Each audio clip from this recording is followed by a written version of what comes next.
ఏం చేస్తున్నా? గులాబ్ జామ్ తయారు చేస్తున్నాము. గులాబ్ జామ్ ఈ పాకానికి రెడీ చేసుకుంటున్నాము. ఎంత వాటర్? ఎంతకి? మనకి తీసుకున్న దాన్ని బట్టి సిరప్ ఇట్లా ఉండాలి. ప్యాకెట్కి అదే 1/4 కేజీ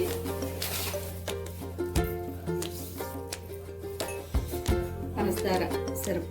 1/2 కేజీ ప్యాకెట్కి 1/4 కేజీ సిరప్. 1/2 కేజీకి కలుపుకోవాలి.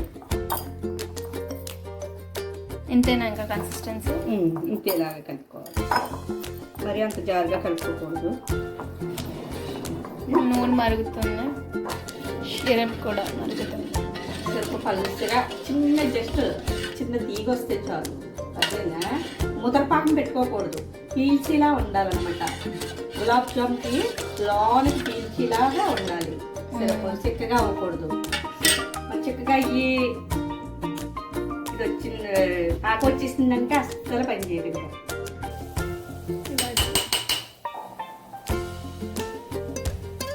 ఆయిల్ రాసుకుని ఇలా స్మూత్గా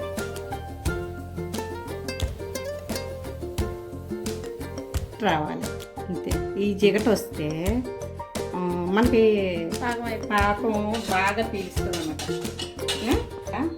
ఆయిల్ మరిగినప్పుడు కట్టేసుకోవాలి. మరిగిపోయిన తర్వాత కట్టేసినప్పుడు ఒక్కొక్కటి వేసుకోవాలన్నమాట. చూడండి, కట్టేస్తానా? ఇప్పుడు కట్టేసిన తర్వాత వేసేసుకోవాలి. తర్వాత ఇవి తేలుతాయి కదా, అప్పుడు సిమ్లో పెట్టుకొని వేగించాలి. గులాబ్ జామ్ చాలా స్మూత్గా ఉంటాయి అన్నమాట. గొప్పని తొందరగా వేగిపోతాయి. చూసావా, మనం గ్యాస్ కట్టేస్తే ఎలాగా అవుతున్నాం కదా. దీనికి ఎక్కువ వీలు ఉండకూడదు.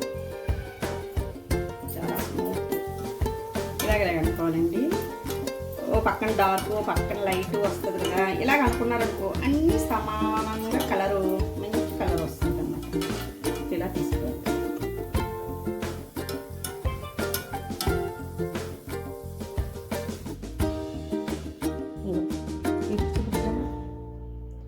చూడండి,